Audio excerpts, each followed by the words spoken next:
Gospel of Matthew. Matthew, the 13th chapter, beginning in verse 44 down to 46. And it's one of those parables that Jesus told that's all so familiar to us. And yet we lose it because we have this wonderful story, and sometimes we think about the story and not the meaning.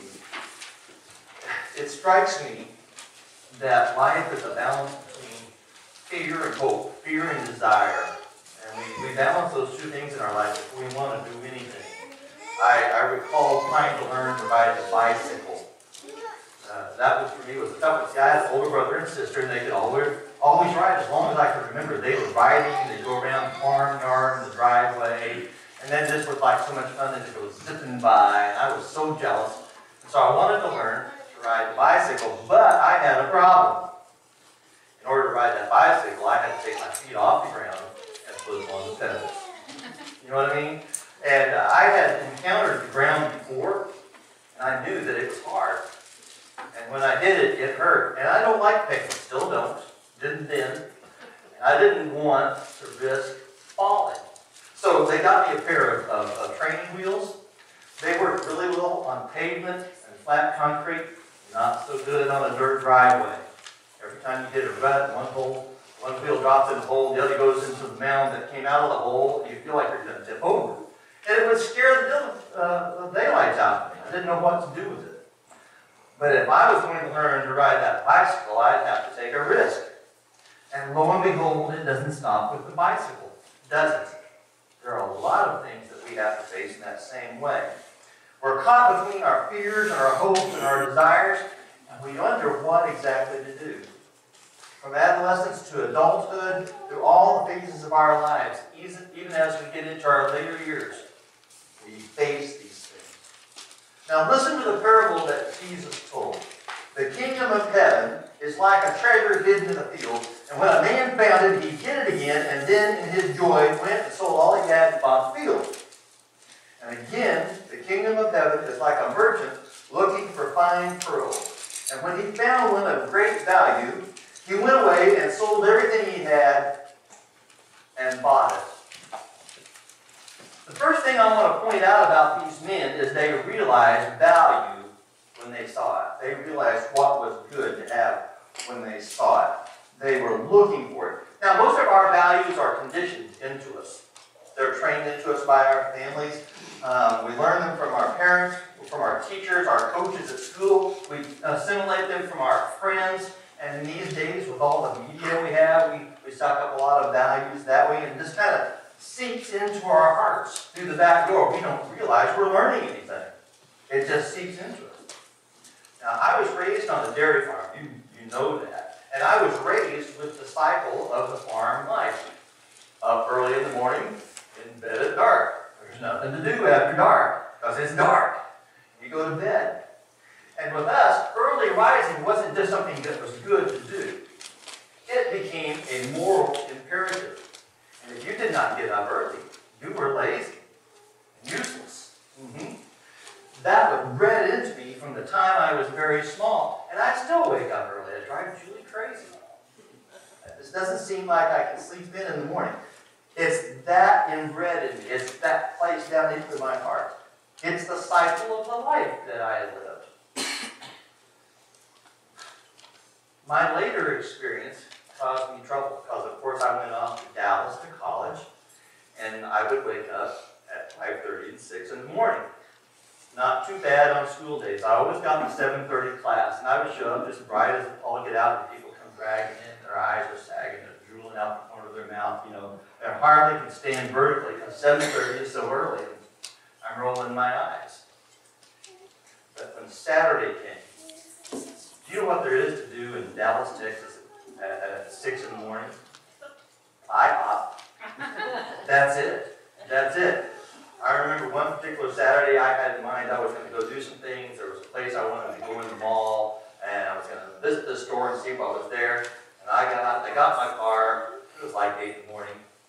The doors of the mall didn't open until 10. And the stores weren't going to open until 11. I'm going, what? The day is half gone. But you know something? It didn't serve me well at that moment, did it? The things that I had learned that are part of me that I can't separate from myself don't always mesh with reality. What really is the value? Is it earliness or effectiveness? Is it the purpose we work with? It's a difficult thing for us to distinguish between our values and what's truly important. And see, we have two men who are searching the world. And they recognize the value. Something that's beyond their imagination. It's something worth everything that they own. They're looking for something that makes their life worthwhile. The Christian life requires some holy dissatisfaction. It truly does. We cannot be too comfortable in this world as we are. We'll never fulfill the place in the kingdom that God has for us. We have to be hungry for something more than what we've always done and the way everybody does it and what we assimilate from our culture. We need to reach out to God and what He's doing and see something that's worth giving our lives for. We are caught up in entertainment, we're caught up in the things we do with people, we're caught up with the events of life, but most of it's mundane. Most of it is just stuff that we do. And after we've done it, and the next day we have to go back and do it again, and it's not getting us anywhere. Isn't there something that's really worth sacrificing for? Isn't there something worthy of doing that is honorable in and of itself? And we need to find that as people of faith, a place in God's plan that's significant and fulfills His purpose. These two men found something worth giving everything they had. It was an audacious adventure, I would call it. They are not dissuaded by fear or by embarrassment or by uncertainty. The first man is walking through the fields by those paths that we talked about last week, how the people would just walk a path into the field, just heading straight from one town to another. This man is walking along. He's walking through somebody else's field, a place that somebody else plowed. They plant in it, they grow crops, and they harvest crops. And as he's walking along, he sees something out there in the dirt. And he's not embarrassed. He doesn't go, if somebody sees me doing this, they're going to be really mad at me and they'll come get me. Or they'll be watching me and they'll try to punish me for taking what's theirs. He sees value, he goes to check it out. He doesn't hesitate, he doesn't think about it, he doesn't quibble about it. He goes and looks for it. Won't people question what he's doing off the path? Why he's digging in their field? Why he's disturbing their plants? Why he's messing with their stuff? None of that matters to him. Only that he goes and sees what it is. And then there's the second man who has spent his life trading for pearls. And in the ancient Near East, many people did this. This was something that people thought was beautiful, and it truly was. And they would find the biggest and the best. And here's a man who spent his whole life building up this position like a man builds up a farm from scratch. He gathers his equipment, he gets the land, everything he needs to make it, and it's a life's work. And this man has a life's work of pursuit of pearls, and when he finds the one, he takes everything he's done in his whole life, and he sells it for this one. And won't people think of him that he's foolish to put all his pearls in one basket instead of eggs? What if it turns out to be a mistake? What if somebody steals that one from you? Don't you diversify and make yourself secure? But he sees value.